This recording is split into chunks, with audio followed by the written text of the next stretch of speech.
नमस्कार.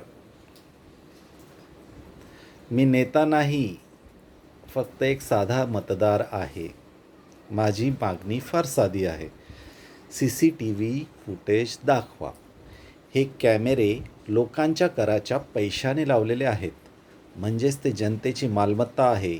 त्यावर हक्कही आमचाच आहे. आता आम्ही काही जास्तीचं मागत नाही. ना आम्हाला नेटफ्लिक्स पासवर्ड पाहिजे, ना फ्री डाटा पॅक. आणि खास सांगतो तुमच्यासाठी, आम्ही तुमच्या बेडरूमचा व्हिडिओ तर मागितलाच नाही रे भाऊ. आम्हाला फक्त मतदान केंद्राचं फुटेज पाहिजे. लोकशाहीत पारदर्शकता टिकावी म्हणून. जर निवडणूक खरंच फेअर झाली असेल तर दाखवायला कसलं घाबरता?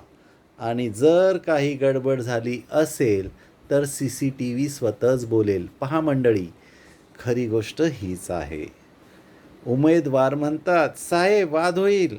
अरे बाबा, वाद फुटेज दाखवल्याने होत नाहीत, फुटेज लपवल्याने होतात. दाखवलं तर लोक म्हणतील, हो निवडणूक स्वच्छ झाली आहे. आम्ही मतदानासाठी उन्हात पावसात भुकेले तहानलेले उभे राहतो.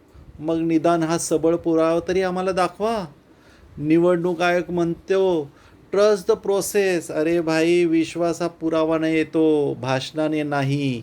म्हणून मतदारांची स्पष्ट मागणी आहे. CCTV हे जनतेचं आहे, ते दाखवलंच पाहिजे. आमचा नारा, CCTV दाखवा, लोकशाही वाचवा. CCTV दाखवा, लोकशाही वाचवा. आम्हाला बेडरूम नाही, मतदानाचं फुटेज पाहिजे. जय हिंद, जय महाराष्ट्र.